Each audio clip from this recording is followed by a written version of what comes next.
John Troutman for Cork'd.com, and I'm sitting here with a guy from a wine country that a lot of you are really familiar with. It's red hot right now. He is Mr. Chile. He's pretty much the godfather of modern day Chilean wine. I'm going to turn it over to him to introduce himself. And Alvaro, please introduce everybody and tell us a little bit about your history. Yeah, my name is Álvaro Espinoza. I am a winemaker from Chile. I am 38 years old.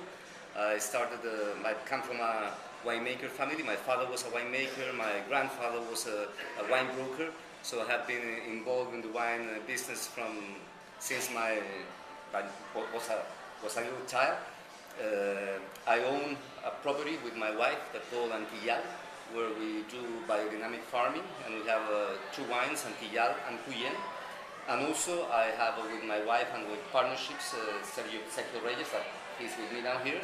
We have the Tono brand, and we also work with Organic and Biodynamic, especially in the Maipo Valley with Cabernet Sauvignon and Carmenere, and also varieties in the coast, Sauvignon Blancs, in the north, Elqui Valley, Limari Valley, and so a big range of wines that I'm working with now.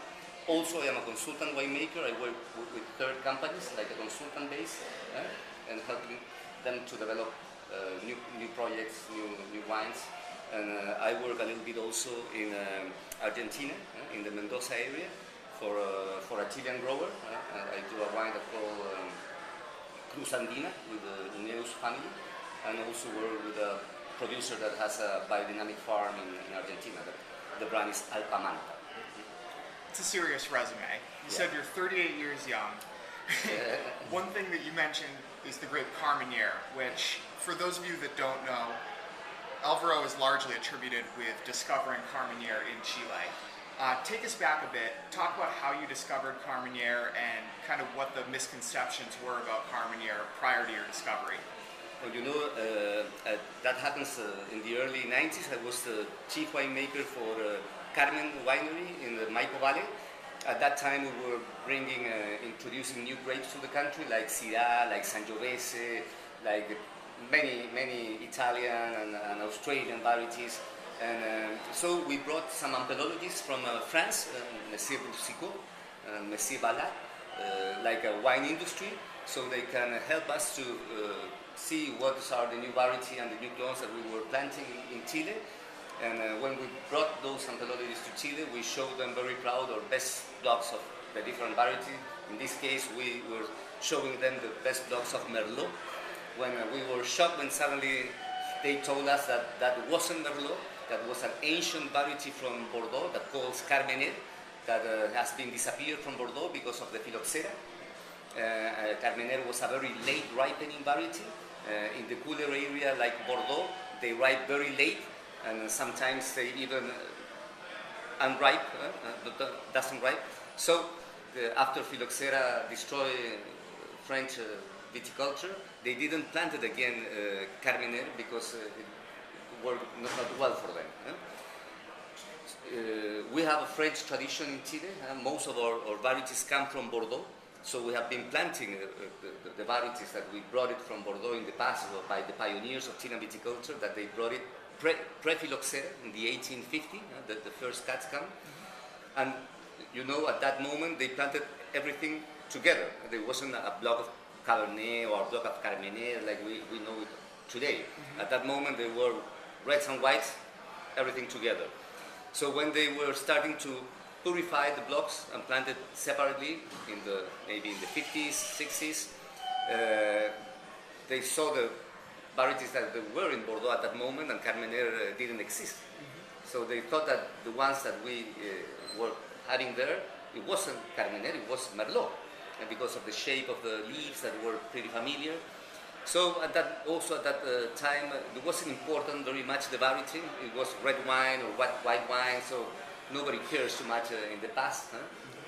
So we didn't know it, that we have Carmenere until these guys came in the early 90s. It was 93 and 94. So the reaction for us when we discovered that one of our varieties wasn't Merlot and was this ancient variety Carmenere, we decided to market that, because we thought that why we were bringing to Chile, varieties that we didn't know how it would work, and suddenly we discover an old variety that nobody else has it, already planted, old vines, giving exceptional wines. Why don't we use that? Exactly.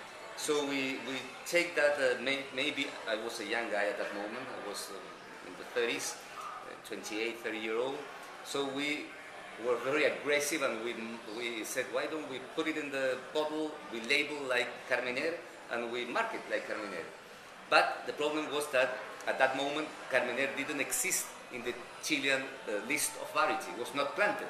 So we cannot export a variety that we don't have planted at that moment. It wasn't how you say, all the papers were. It wasn't official, right? It was a non-official variety. So we use a synonym of Carmenere, an ancient name that called Gran Vidure. That was the way that the paisan of viticulture in Bordeaux used to call Carmenere, They used to call the Cabernet Sauvignon Vidure. They call the Carmenere Grand Vidure, and they call the Cabernet Franc Petit Vidure. That was in the old days. So we saw it in the books, and we put it Grand Vidure, and we started like that. But the reaction of the Chilean wine industry wasn't pretty favorable for that. They didn't love that we are doing that, because at that moment Merlot was booming. Everyone wanted to buy Chilean Merlot, especially here in the United States. And so it wasn't good that a winery in Chile was recognizing that the Merlot was not Merlot, that was Carmenere. But we wanted to say that. We have Merlot at that moment, but we also have Carmenere. Prior to your discovery, out of your estimations, what percentage of the wine that was being bottled as Merlot was in fact Carmenere, if you had to guess? Most of the blocks at that moment was mixed. It was maybe 60% Carmenere, 40% Merlot. In other cases was the opposite. So it was difficult to say how much really we have, because it wasn't pure blocks of Carmenere and pure blocks of Merlot. It was a mixture, a blend of the two that we have there at that moment, in the early 90s. So maybe half and half. Okay. And, so, Carmenere is... That's why the Chilean Merlot was so good, because an important part of the blend was Carmenere. The secret ingredient. The secret ingredient. Now, Chilean wine in the last 5 or 10 years has absolutely been booming, and a lot of that could probably be attributed to your discovery of Carmenere. What do you see as being the next big thing to come out of Chile? Is it Sauvignon Blanc? Is it more of the Bordeaux varietals like Cabernet? Where do you see Chilean wine growing from here outside of Carmenere? Well, also I have been very related with the organic farming. We were also the first one that started with farming organic vineyards in Chile. I started in the mid-90s. Do you see organics or biodynamics really taking over in the country? Sure. That's coming very strong in Chile. Yeah? I started because at that moment I was the winemaker at Carmen Vineyards. Carmen was imported to the United States by Brown Forman, and Brown Forman was just bought Fetzer Vineyards at that moment. So they invited me to go to California to work with the Fetzer winery. So I met Paul Dolan there, and met the Fetzer family, Jimmy Fetzer, Bobby Fetzer, and I passed every harvest during the 90s in California working with them. So I was touched with the work that they were doing in organic farming. So, and also seeing the climatic condition that have Chile as a very healthy viticulture. We are isolated country, because of the Andes mountain, the Pacific Ocean, the desert, and the glaciers in the south. It's like a geographical island. We don't have too much problems like pests and diseases in our country. It's a very healthy viticulture, so it's ideal to grow organically. So I saw that opportunity in our country, and I started working organically. We were the first one in vineyards working organically. You were the first Chilean vineyard? Yeah, working organically. That was in the mid-90s. And we released, at that moment I was the winemaker at Carmen, and I started there. And then in 97, 98, I planted my own vineyard, Antillal, and I started going organic. In the 98, I took a sabbatical year, and I worked 10 months in Fetzer, in Bonterra. I met Alan York, that's a consultant in biodynamics, and one of the gurus of biodynamics in the world. He's a good friend of mine. He gave me my first book of anthroposophic farming, the Steiner book of agriculture, and immediately I was touched with that work, and we moved to biodynamics in the 99, 2000, and I have been working under biodynamic farming since then. in most of the vineyards where we can. Not every farmer understand it and want it, but I was promoting sustainable agriculture in my country because I believe that's the right way to farm. Also, it's a less standardized and how you say artificialized way of farming. Most of conventional farming nowadays is very standardized. We homologate conditions. We plant the same clones that everyone planted. We get it all the nutrients that the soil doesn't has. And so at the end, it's like hydroponic farming. Like everything that is missing, you can give it. Biodynamic is completely the opposite. You have to balance the yield to the conditions of the farm. You have to organize the farm like a closed system of production. So everything you need to produce has to be from the same place.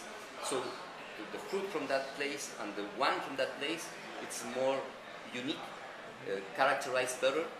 The place, so it's like what French call terroir. So I was touched because of that. I started seeing that the grape was better and the wine were better and it was more healthy for human beings. So I was a big promoter of biodynamic and sustainable agriculture in Chile. Nowadays, one of my clients is the bigger biodynamic farm vineyard in the world. It's Emiliana, that has 1,000 hectares of biodynamic vineyards certified or in biodynamics by Demeter. So I think that's a trend that's coming strong in Chile, sustainable agriculture. Other things that are coming also are new valleys. There's a big development of valleys near the coast, looking for cooler climatic conditions because of the Pacific Ocean. We have the Humboldt Current that cool all the coast. So we have good conditions for whites and Pinot Noir, for example. Cool climate grapes, cool Pinot climate Noir. grapes, all that's planted. They're all new regions that are planted like Casablanca, Lleida, San Antonio. And if you go to the north, Limarí Valley, Elqui Valley, or are developing almost in the coastal area, taking advantage of the cooler Pacific influence. And they have been also developing the varieties that are more demanding now, as Pinot Noir and as low alcohol varieties, Sauvignon Blanc, fresh Sauvignon Blanc. And nowadays also coming the south area of Chile, an area that's called Bio Bio. That's like 700 kilometers south from Santiago, where also are big development of Pinot Noir area. So that's the new things. Alvaro, how about outside of Chile? I know you mentioned that you've done some work in California. I know that you studied in France prior to that. Any interest in kind of going beyond your bread and butter outside of Chile and experimenting in some new areas? I used to do it when I was younger. I used to work after my sabbatical year working at Bonterra, I started working with Jimmy Fetzer. I worked like 2-3 vintage with him, like a consultant to make the Siago brand that Jimmy developed after they sold Fetzer. And also I work in Long Island with Macari Vineyards. Nowadays I'm trying to travel less. I just have clients in Argentina. I have a couple of clients there.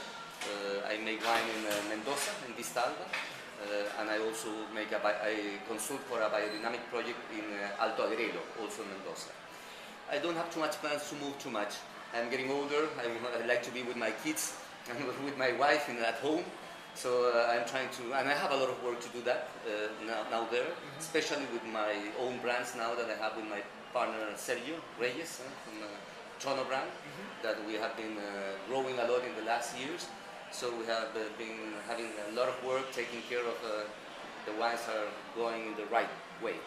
Beautiful. Alvaro, thank you so much. This has been great, and you're a busy guy, it's obvious, so thank you so much for taking the time. My pleasure, John, my pleasure. Whatever you want, my pleasure to have you. Cheers. Cheers.